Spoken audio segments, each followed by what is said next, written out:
Assalamualaikum warahmatullahi wabarakatuh. Selamat pagi anak-anak, apa kabar kalian hari ini? Ya, bertemu lagi dengan Bu Yesi. Kita akan belajar tema 1 organ gerak hewan dan manusia, subtema 3 lingkungan dan manfaatnya, pembelajaran ke-6. Kalian bisa buka buku paketnya halaman 179 ya anak-anak ya. Nah, untuk mengawali pembelajaran kali ini, marilah kita berdoa dulu ya. Berdoa menurut agama dan kepercayaan masing-masing. Berdoa mulai. Bismillahirrahmanirrahim. Rabbi zidni ilma warzuqni fahma.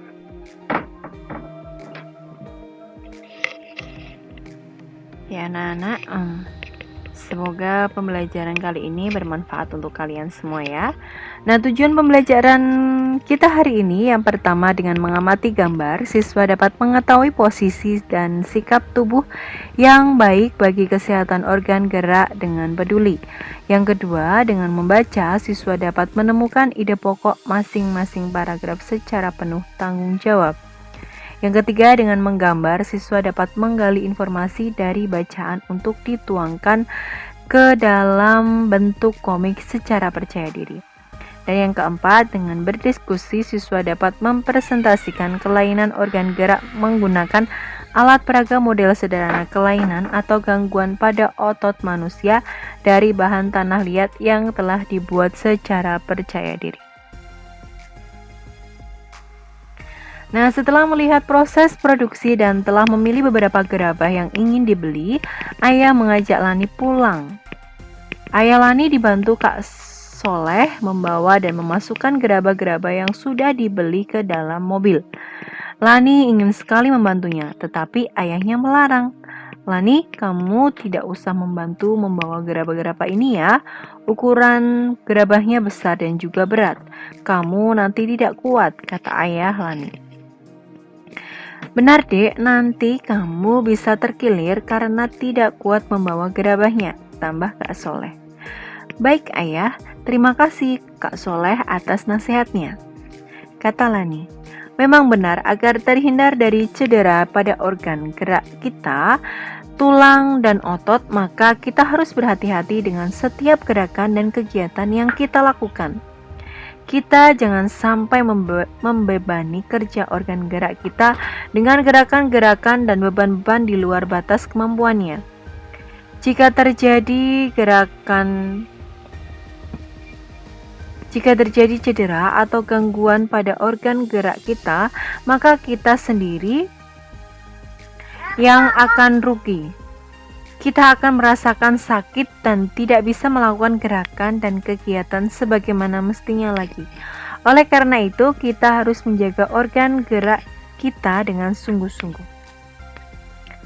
Sistem organ gerak manusia juga bisa mengalami gangguan dan kelainan. Faktor-faktor penyebab gangguan atau kelainan antara lain disebabkan oleh kebiasaan yang salah, pola hidup yang salah, atau bisa pula karena pembawaan sejak lahir. Pernahkah kamu mengalami gangguan kesehatan yang berkaitan dengan anggota gerak? Jika pernah, bagaimana aktivitas yang kamu lakukan? Terganggu bukan? Oleh karena itu, jagalah kesehatan organ gerakmu. Berikut ini cara mencegah terjadinya kelainan pada organ gerak kita.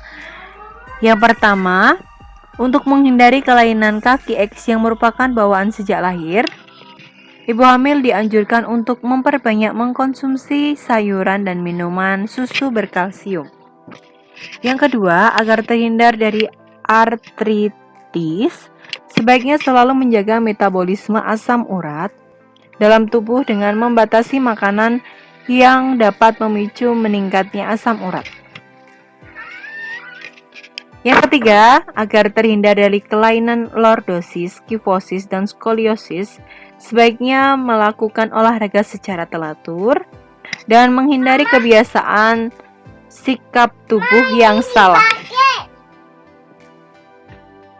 Misalnya dengan menerapkan sikap posisi duduk yang benar, menyangga tulang belakang dalam keadaan lurus saat tidur. Kemudian yang keempat, Agar terhindar dari osteoporosis, dianjurkan untuk mengkonsumsi makanan dan minuman yang banyak mengandung kalsium dan diimbangi dengan olahraga yang teratur.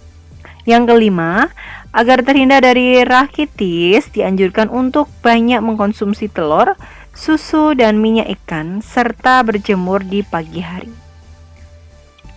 Apa yang akan terjadi jika orang melakukan gerakan-gerakan atau sikap-sikap seperti pada gambar berikut? Nah, di sini ini anak sedang membaca buku dengan tiduran. Nah, ini punggung akan terasa sakit ya. Kemudian ini ada anak-anak sedang membawa karung yang begitu berat. Nah, tulang punggung akan condong ke belakang sehingga anak itu membungkuk ya. Kemudian ini anak sedang tidur di sofa yang tidak beraturan ya. Jadi leher akan terasa sakit. Kemudian ini anak yang sedang menulis di meja belajar dengan posisi miring. Ini tulang punggung akan condong ke samping ya.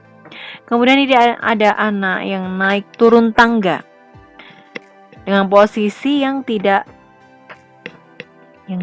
baik ya. Nah, ini tulang punggung akan condong ke depan atau ke belakang.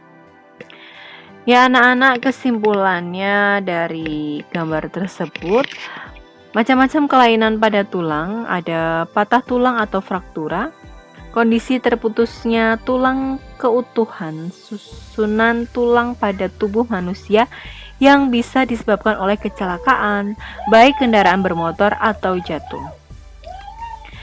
Di sini fraktura dibedakan menjadi dua, yaitu fraktura yang tertutup, patah tulang yang tidak sampai merobek kulit atau otot, dan fraktura yang terbuka, patah tulang yang merobek atau menembus kulit atau otot.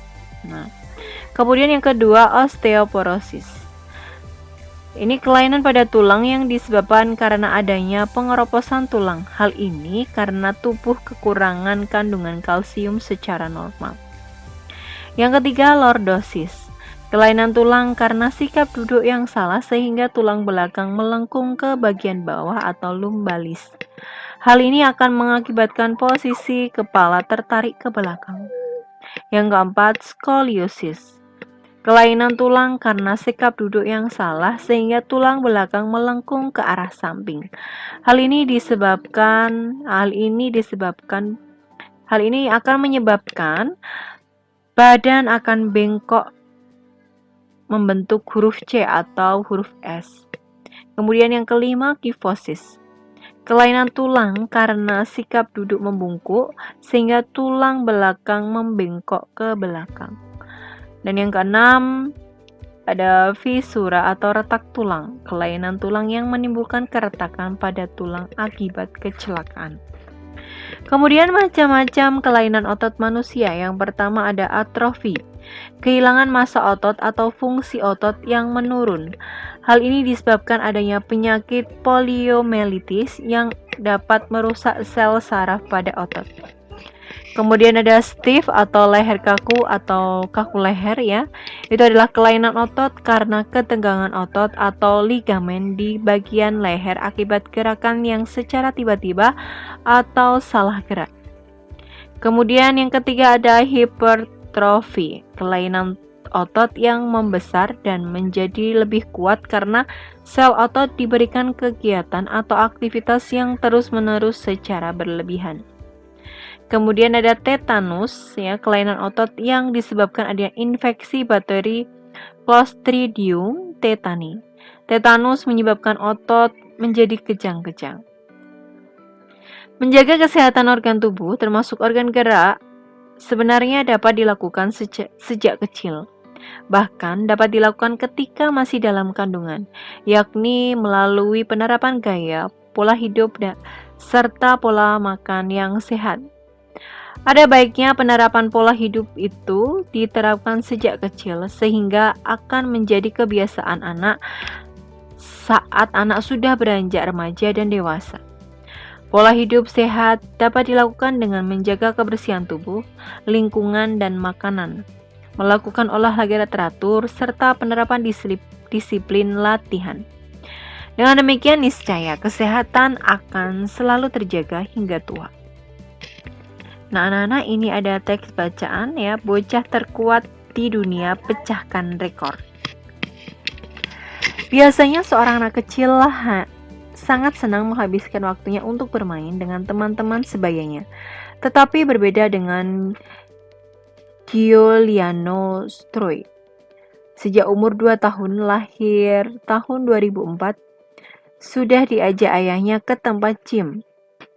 Pada awalnya dia hanya melihat-lihat sembari melakukan latihan kebugaran tanpa melakukan aktivitas dengan beban. Namun sejak berumur 3 tahun, sudah mulai berlatih dengan beban berat, namun tetap selalu diawasi oleh ayahnya. Umumnya tubuh seorang bocah laki-laki yang masih di bawah umur belum memiliki otot yang kekar layaknya seperti pria dewasa. Tetapi hal tersebut berbeda dengan Giuliano Stroi. Tubuhnya sudah seperti binaragawan. Sekujur tubuhnya sudah dipenuhi dengan otot-otot yang besar. Apalagi jika dia meregangkan setiap bagian tubuhnya, akan nampak benjolan-benjolan otot di sekujur tubuhnya.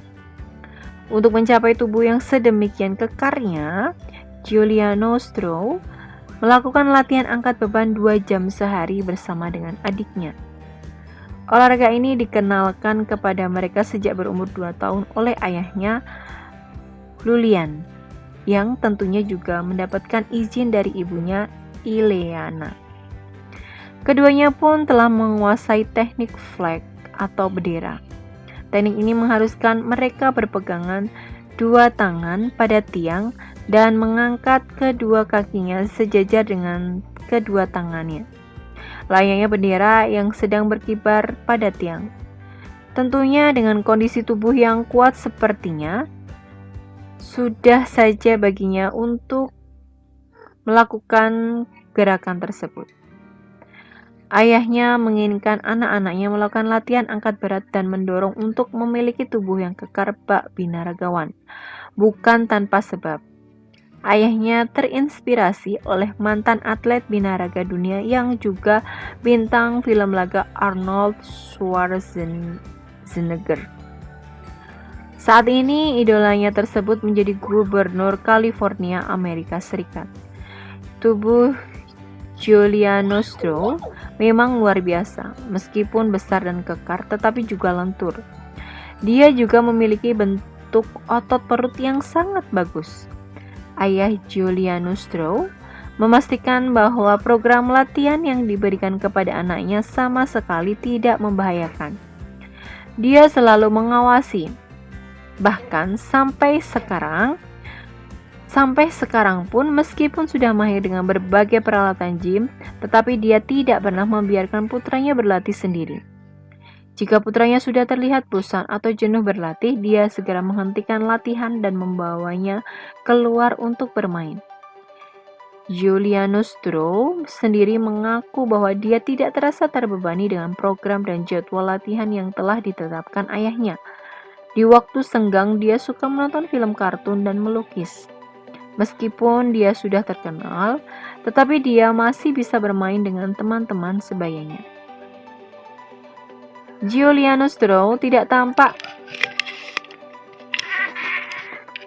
berbeda dengan anak sebayanya, tetapi siapa sangka bocah ini telah memecahkan rekor dunia 2 buah rekor sekaligus. Giuliano yang berasal dari Roma, Italia ini juga diklaim sebagai binaragawan termuda dan terkuat di dunia. Hebatnya lagi, dia mampu melakukan push up di atas botol. Rekor pertama yang dipecahkan adalah berjalan dengan tangan tercepat sambil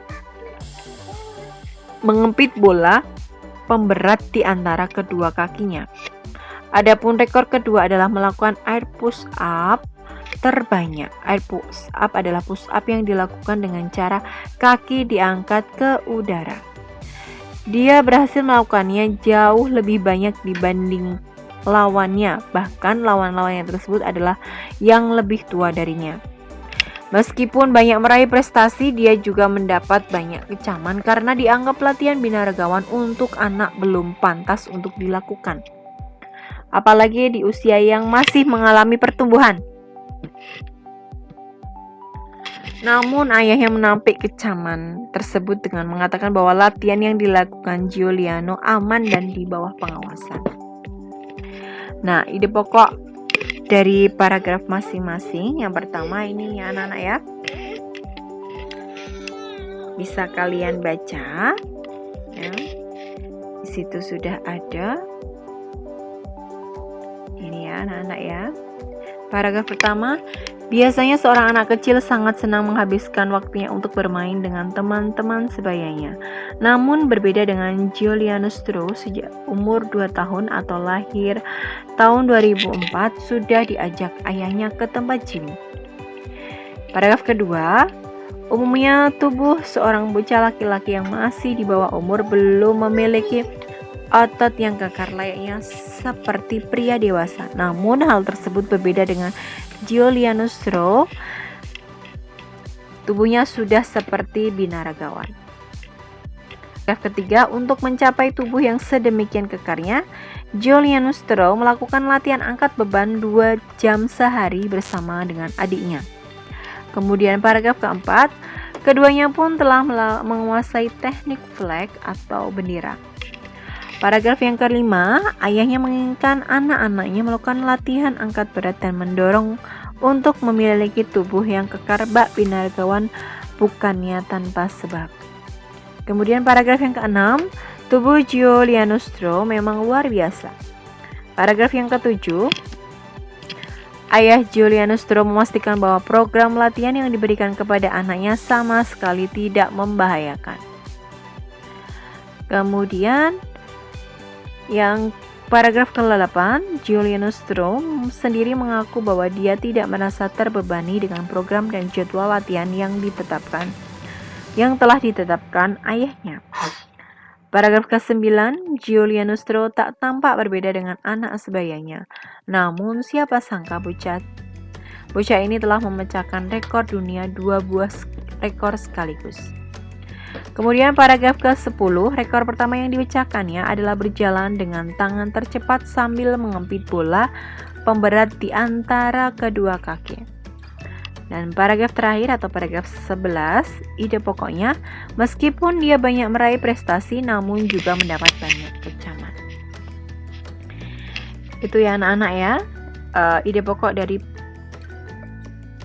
teks bacaan tersebut, paragraf 1 sampai paragraf ke-11. Komik, pengertian komik. Komik adalah suatu bentuk seni yang menggunakan gambar-gambar tidak bergerak dan disusun sedemikian rupa sehingga membentuk jalinan cerita. Itu ya pengertian komik. Kemudian ciri-ciri komik, yang pertama, hadir untuk menyampaikan cerita, gambar dan teks proporsional. Kemudian yang ketiga, menggunakan bahasa percakapan. Yang keempat, bersifat kepahlawanan. Yang kelima, penggambaran watak secara sederhana. Yang keenam, menyediakan humor. Itu ya anak-anak, ciri-ciri komik. Nah, itu saja anak-anak pembelajaran kita hari ini. Semoga bermanfaat untuk kalian semua. Sebelum mengakhiri pembelajaran, marilah kita berdoa dulu ya. Berdoa menurut agama dan kepercayaan masing-masing. Berdoa mulai. Bismillahirrahmanirrahim. Allahumma inni istaudi'uka ma'alamtanihi fardudhu ilayya inda hajati wala tansanihi ya rabbal alamin. Ya, terima kasih anak-anak untuk pembelajaran kali ini. Semangat belajar semuanya. Billahi taufik wal hidayah. Wassalamualaikum warahmatullahi wabarakatuh.